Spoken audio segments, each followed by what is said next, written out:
Hello and welcome to our weekly share on the Parsha with the Torah of Kelm.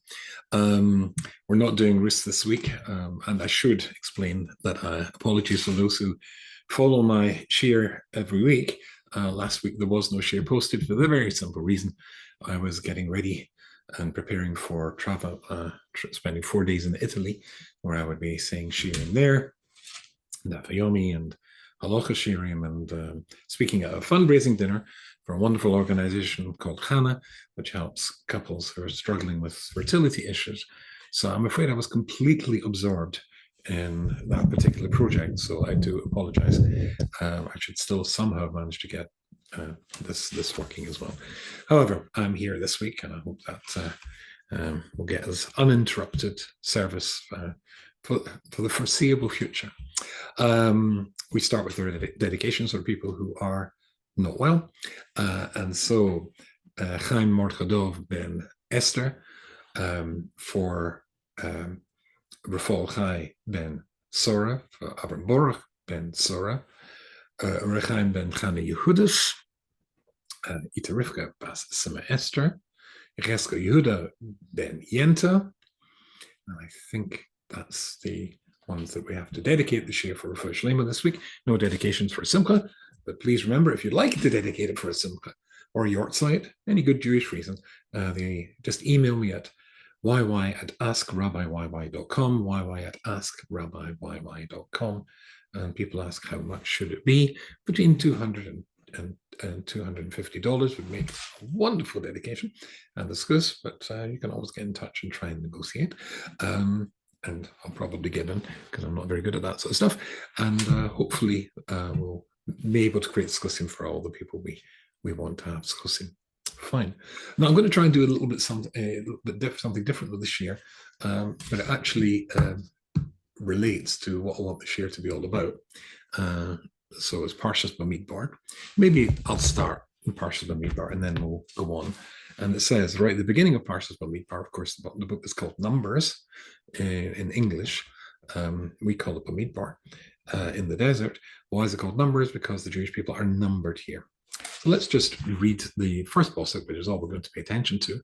And it says, V'yidar Hashem al Moshe b'Midbar Sinai. Hashem speaks to Moshe in Midbar Sinai, ba'ohel moed, in the tent of the meeting, be'echad l'chodesh, in the first of the month. Sorry, be'echad l'chodesh hasheni, the first of the second month, b'shon hasheni, in the second year, it says in Eretz Yisrael, from the Jewish people leaving Eretz Yisrael, to say, Lemor, Sulis Rosh Kol Israel, then you will count the whole of the Jewish people.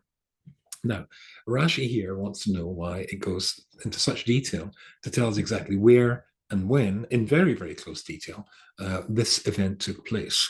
We're going to be looking at Medrash Rabbah on that in a second through the lens of the great Rabbi Rucham, who is, of course, we're basing our shirim on that at the moment.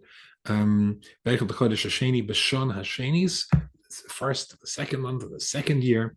And Rashi's got an answer here because, of course, Rashi is intrigued by why it goes into such detail. And he says, famously, because of the love, the great love that Hashem has for the Jewish people, he counts them at various times, every really critical time in our history. Kol Shah, Kashiot and Israel, when they come out from Egypt, Monam, they were counted, that's chapter 12 in Shemais.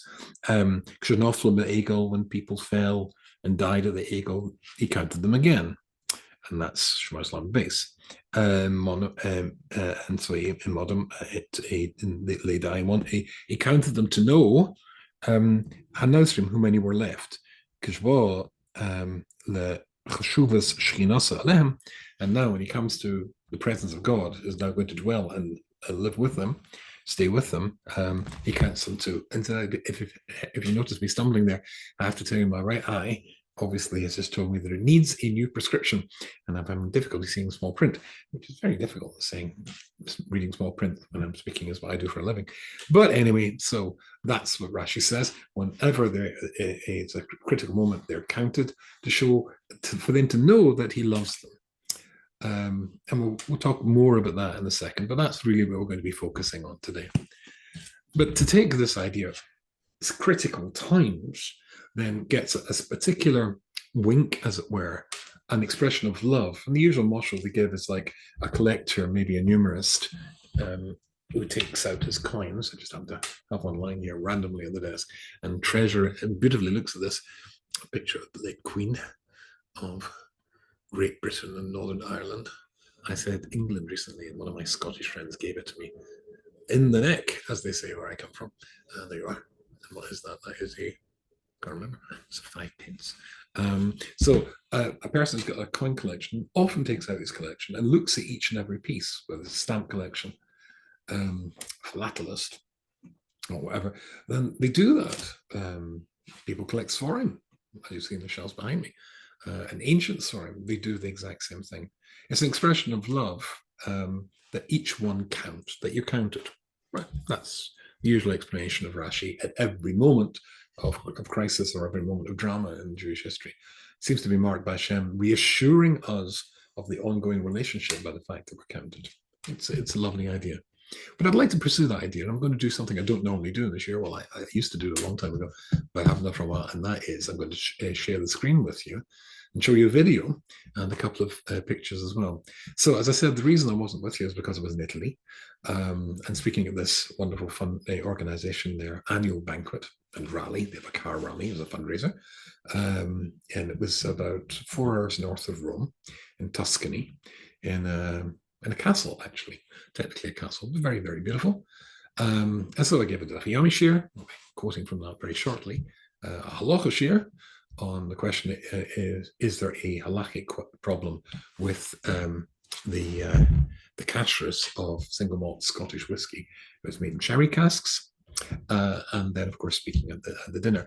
But I had the opportunity to go back either that night to New York or the next day.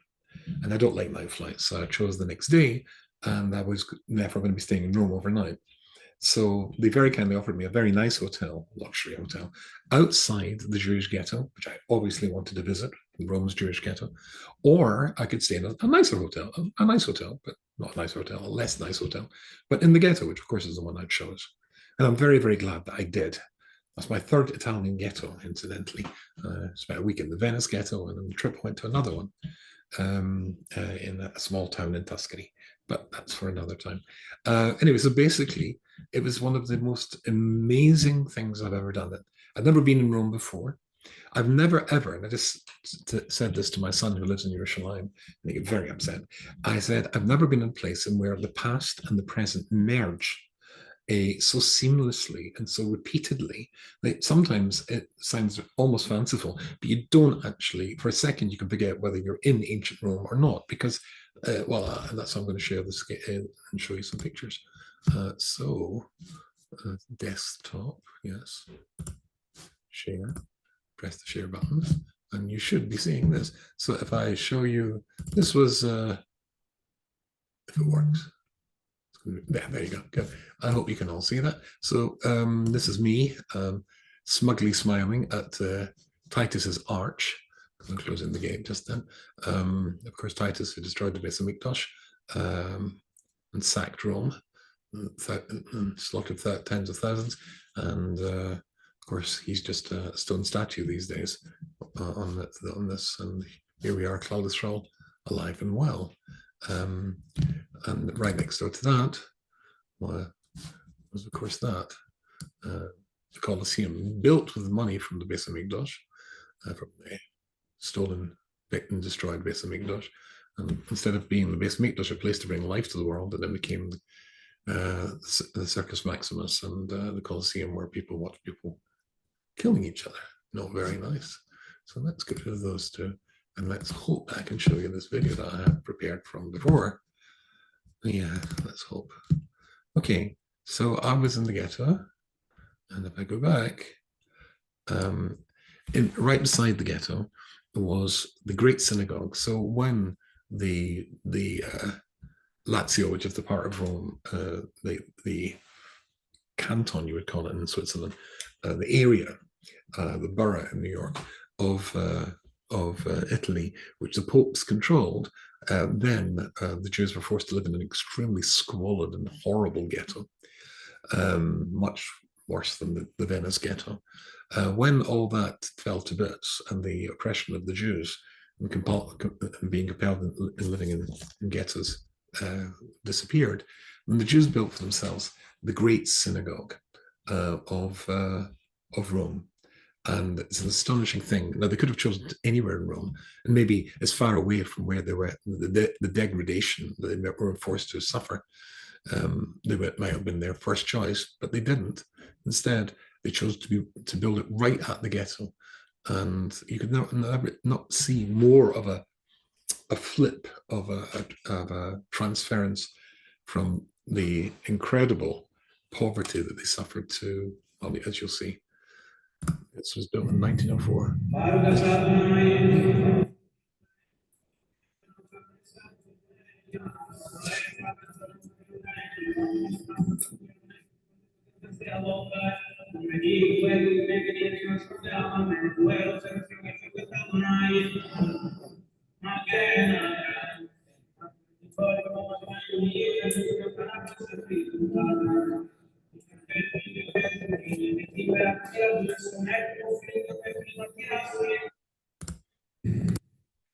Good. So that's that. And let's see if I can figure out how to get rid of that. Yes, I did that quite well. But it's interesting. I don't know if you noticed there that there was all sorts of benches, and I was sitting. I took on a pew. I was sitting at the pew at the front, at the very, very front. You probably noticed there was a stage, effectively Sephardi stage, not with the bima in the middle. You normally find in Orthodox shows. And I wanted to be as near the front as possible to see the Aron HaKodesh and the beautiful Sefer Torah when they brought them out, which was just shortly after that part of the prayer service. And I noticed that there was a brass nameplate, as you often have in pews, of whoever the seat was. And I wanted to look at it to see exactly whose seat I had occupied. So hopefully I'll be able to get this up. It joins us, decides to join us. Yes, there you go. It did. And that's where I was sitting. And then I was looking for the name of the person there. It says it ex deportato. Ex deportato. This is somebody who had been transported to Auschwitz, because in that ghetto in 1943, so just do that. It was 1904. The work was finished for in 1943. So just 40 years later, the Jews of that synagogue, of the ghetto, over 1,000 Italian Roman Jews were sent to Auschwitz. I got up and moved one row back, very respectfully and very humbly. The entire row was ex-deportato, people who had been sent, in memory of people who had been sent to Auschwitz. And that takes us back to the Shir. Okay, so our question was that why is it that it goes into such detail? So let me move the Sefer across, and let's see what Rabbi Yerucham has to say. So this is Rabbi Yerucham, of course, who we've been studying over the last months, the Mashgiach of Mir, Talmud of the Chofetz Chaim, was the Mashgiach of the Chofetz Chaim Yeshiva in Radin, and very, very clearly the Talmud Mufak, the disciple of the Alta of Kelm, which is because it's anyway. So he says the following thing: our posuk said, "Bamidbar Sinai, ba'oil moed, be'echad l'chaydesh." He repeats this long detail of exactly when it happened, and he says the following: Medrash kan matzina bir korv shot. There's a medrash here which analyzes these psukim, and it's he says it's very. It doesn't travel too far from the basic posuk into midrashic land with all sorts of metaphors and Kabbalistic type of allusions. It stays pretty close to what it's actually saying. Al inyan shemasker kosev. So stays faithful to the main, the simple message of the posuk. B'minyanim shows when the Jewish people are counted, as Rashi talked about, and he says the following thing: and about the time and the place which the posuk is talking about, when it was, where it was, this counting of the Jews took place. And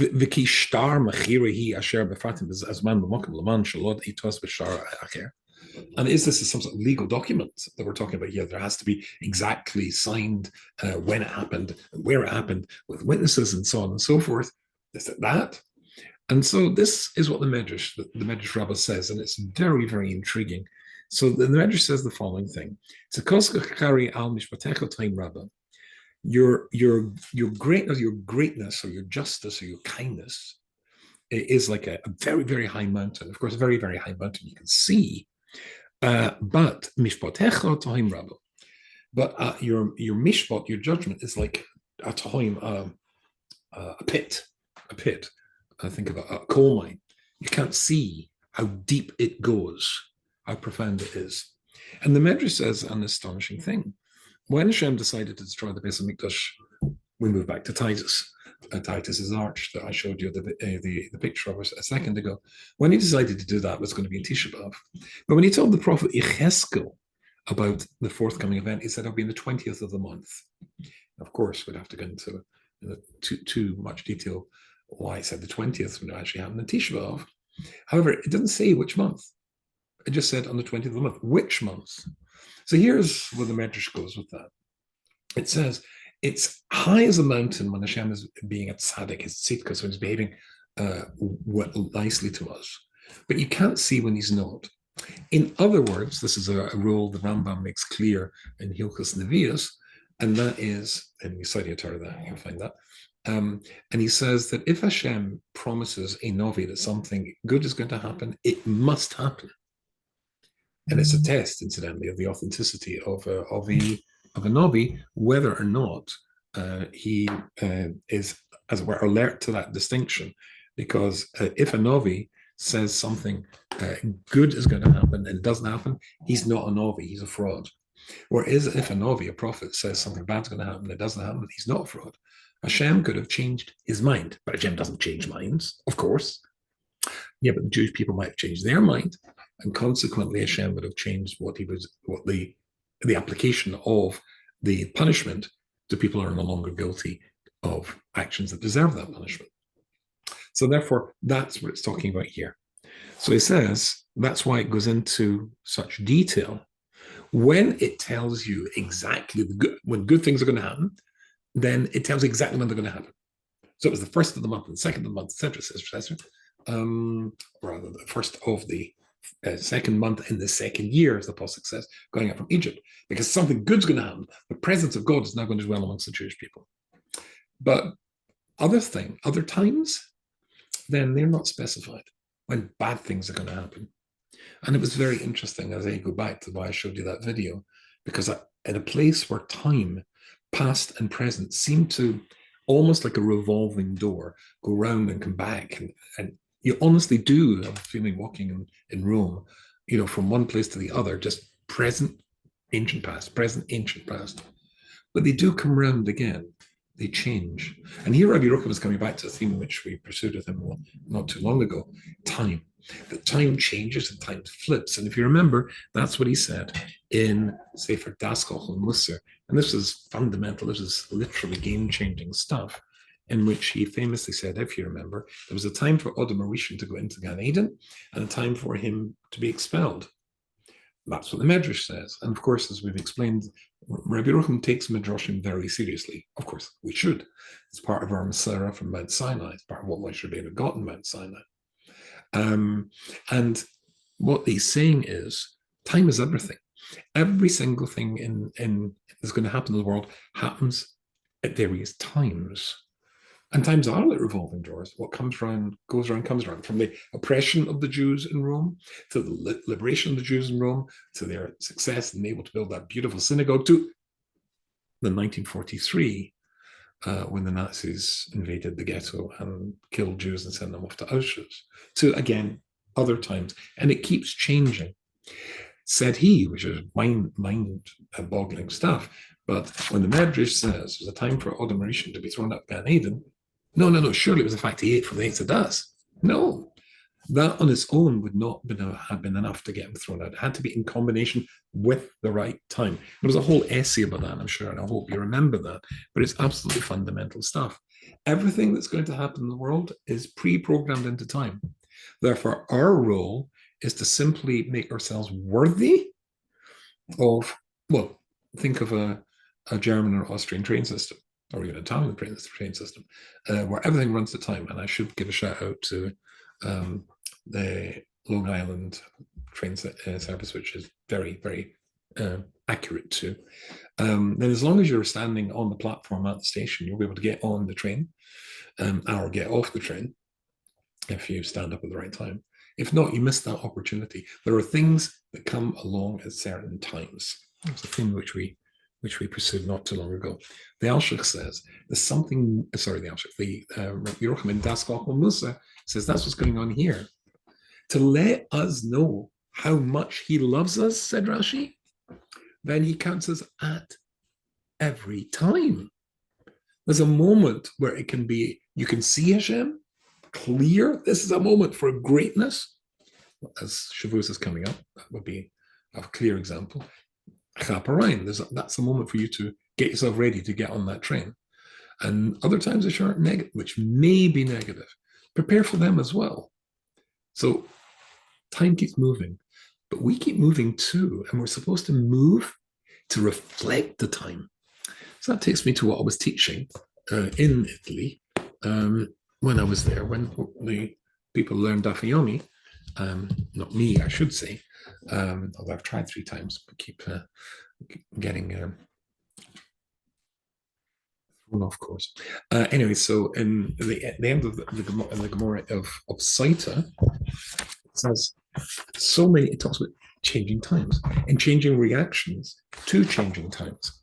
Maybe a good place to start would be the Gemara, which is in Mem Zion, and it says the following thing. You know, of course, in the Torah, if you found a dead body, then there was a procedure in which they tried to calculate which town was the body nearest to, and then there's all sorts of reactions that the town people have to make in order to say, as it were, we're not guilty of this, or we're appalled by this. But the Gemara goes on to say, but there was a time when murderers became so numerous, even there were famous murderers with names. Then one was called Eliezer ben Dini, or Dini or Dini, I think. Eyeball problem, I was telling you, Dini. He was a famous murderer. In our times, you might think of names like Al Capone, people who are, well, murderers. And basically, and he had a different name, Chinim ben Prisha. And when murder became so common, it was so normal, then the halacha changed as a reaction to that, because you bring this egla, roof of this whole process, we'll get into all the details of what you have to do. If there's a murder that happens in your neighborhood and you're appalled by it, what if you're not appalled?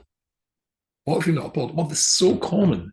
And when things, even terrible things, become common and normal, it doesn't impact us in the same way. And therefore the procedure is hollow. Then the Gemara goes, and the Mishnah goes on to say, Mishra Rabba Hamanafi, when adultery became epidemic, then the whole idea, of course, if a man believes his wife to have committed adultery, she has to drink the bitter waters, which the Torah talks about in the next parsha, actually. And if she's guilty, and she denies the accusation, then she's guilty, and then she will die, and the man that she committed adultery with will also die. This obviously mysteriously and mystically and miraculously. And if she's not guilty, and there's a false accusation, every single blessing will come to her. If she's only had boy children, she'll have girl children. If she had girl children, we'll have boy children. If she never had children, she will have children. Oh, everything will be wonderful. But that was when it was unusual. Then there was a halachic response to maintain that level. But once that has gone and changed, then the halachic response changes as well.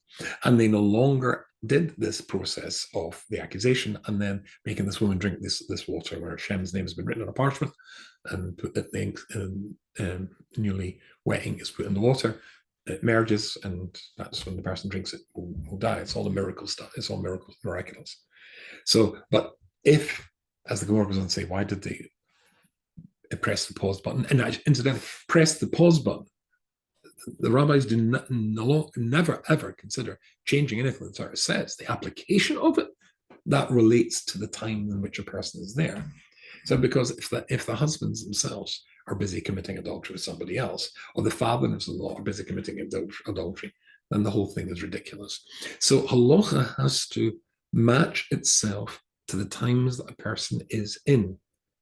Sometimes when it's, just as Rabbi Yochanan said, when it's a negative thing or a positive thing. Incidentally, the same idea you find in the last Mishnah, the first parak of Makkos, when it talks about the first opinion, the Mishnah says that a basting that gave the death penalty once in 7 years would be called bloodthirsty. Well, think of Texas, which executes people. Well, I'm not saying that the people executed don't deserve to be executed, but they execute lots of people every year. And then, this is once in 7 years. The Gemara Mishnah says that would be a basting hovlan, it's a bloodthirsty basting. The next opinion says 70 years. Well, 70 years is a lifetime. For a court to kill somebody once in 70 years, you would not call it kovlan, it's bloodthirsty, would you? The Mishnah does. And then famously, Rabbi Kiva and Rabbi Tarfon says, if we were in charge of the basting, we would make sure it never happened. You can grill the witnesses in such a way. Remember, you got to have 2 kosher witnesses who witness the crime before a death penalty could be given. If in any way they contradict each other, then their entire testimony falls to pieces and falls away. Consequently, Rabbi Kiva and Rabbi Tarfon just saying we would simply keep pressurizing them with question after question until we found a contradiction and dismiss the case. Rabbi Kiva and Rabbi Tarfon was saying that this generation that we live in, it's simply the laws relating to capital punishment would not elicit the required or expected or hoped for response from the people. Instead of saying, "Oh, that's great, these murderers or whatever capital crime they were convicted of got their just desserts," they turn and say, "Well, based into that." Then if that's the case, then the halacha no longer applies. Interesting. And then page after page here of the Gemara of talking about other things that changed. And all of the examples is because the circumstances changed. And therefore, as it were, the halacha was paused or applied differently to reflect different times. And then we come back to times. So we're here at a special time. Bamidbar is when the Shekhinah, the presence of Hashem, is going to come down to the Jewish people. In that particular time, this is the idea we're talking about before, as a time in your life, what did it say? When you can see Hashem. It's like a high mountain. Sometimes you can't. We have to be ready for both of them. Make ourselves ready to jump on the train when we can and it's going forward. Or maybe make sure we don't go off the station if there are muggers there. It's a bad time. You've got to be ready for the good and the bad. And one last idea, you find this from Ali Shar, the Talmud of Rabbi Yochanan, who's the Talmud of his head Reb Simcha Zissel. He points out that every single one of us in our lives have ups and downs. It's called classically, whether the rabbis, you may see it, you may have it. Not only are there times for Adam Rishon to be kicked out of the Garden of Eden, but there's a time for him to make himself kickable out of the Garden of Eden. We all have ups and downs. Our job is to maximize the ups. And when you're really flying religiously, to keep building, keep the momentum going as long as it can, but inevitably will slip in order to minimize the downs. But we all have ups and downs. The more that we're doing to minimize the effects of the downs and to maximize the effects of the ups, the better it will be. So I look forward to seeing when I'm not hoarse, not jet lagged, not having to spend 5 minutes with an apology at the beginning of the year. Next week, is it next week? Yes, I think we're still managing next week. I suppose jet lagged. And anyway, have a wonderful Shabbos, a great week.